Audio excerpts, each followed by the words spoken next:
Hey everyone. Okay, so I don't know if I'm alone in this, but I feel more than anything, Chapter 225 serves to illustrate why so many people, myself included, see Drakken Joe as not only the best villain in Eden Zero, but also arguably the best villain Mashima has created in general, which is that he shares a lot of similarities to Cutler Beckett from Pirates of the Caribbean in the sense where both Drakken Joe and Beckett are both calculating, methodical, and just downright sadistic sociopaths.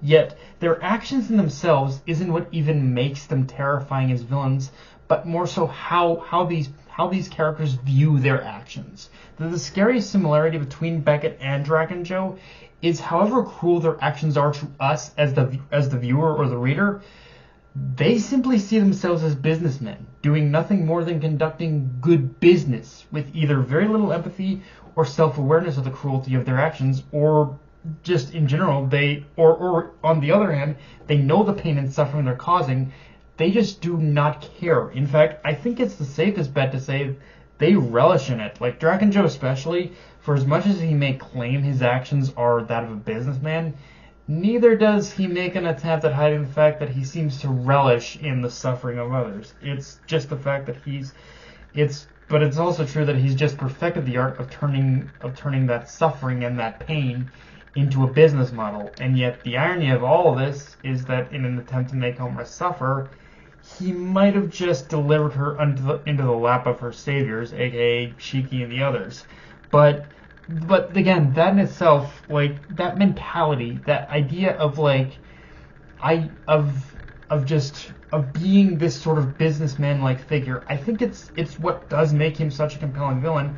Because although you could argue a little bit exaggerated, I'm sure people can probably draw certain real life conclusions. Like when you look at Drakken Joe as a cruel businessman, there are certain similarities you can probably draw to real life as well. And I'm not gonna say who, but I'm just saying it's truly interesting how you take a concept like Drakken Joe and it just truly makes him, although exaggerated and maybe a little bit Saturday morning cartoon in places, he truly does embody like cruelty and greed all in the idea of combining cruelty and greed together. Which, yeah, let's talk about that, because after a brief confrontation with Ivory and catching up with her and events as they stand after regaining her memories, we see Moscow having infiltrated like a tower with an unaware Homura. So it is going to be interesting how Mashima frames these two conflicts and how they're going to play out simultaneously to each other, or if he's just going to tackle them one at a time. Because the other thing that I really like, which I talked about last week, is we see Shiki isn't so eager this time around to really just rush in this time.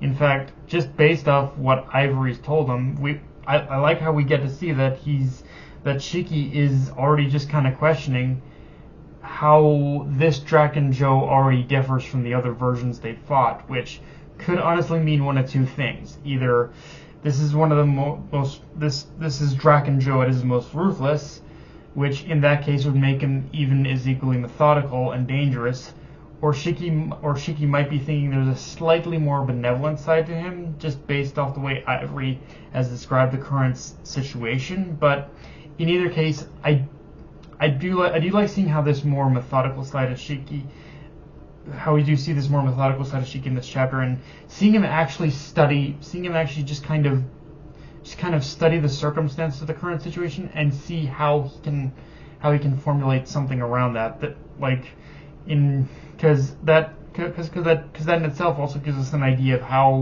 of how we might see things play out, and how Shiki himself might go about confronting Joe this time around, and what might make it different from before. Like I really like seeing this side of Shiki in this chapter. One thing I'm also kind of wondering about right now is between Clean, Jin, and Laguna, which of these three are actually working for Joe? Because I do feel Mashima is gonna right now I'm kind of in this weird place where I'm feeling Mashima's gonna throw us a curveball with at least one of them not actually being associated with Joe at all, and that person's role in, and whoever that person is, whoever isn't here on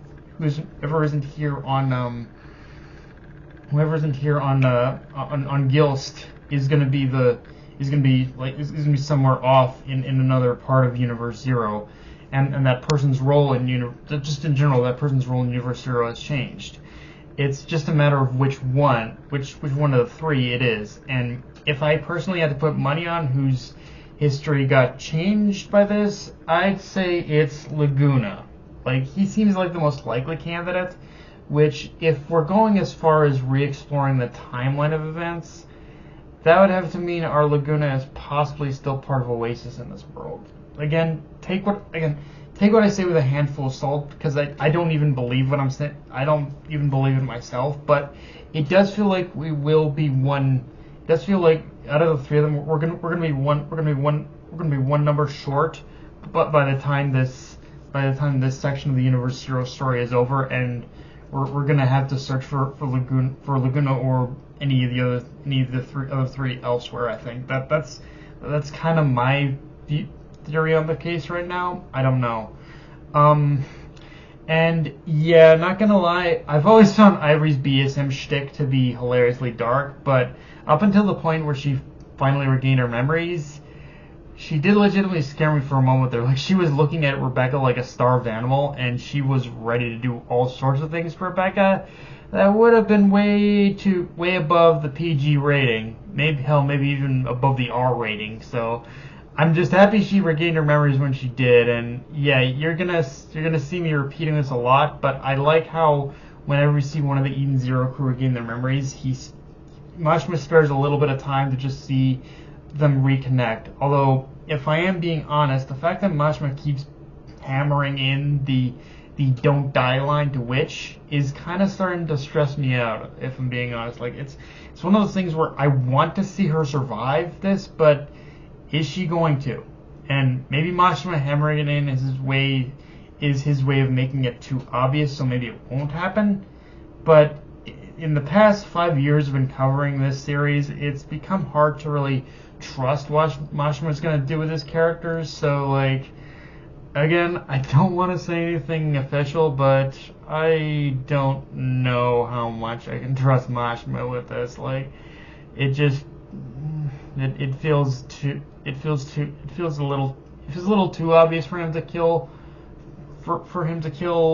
Witch in this world, but I don't know either. Like, maybe it'll happen, who knows.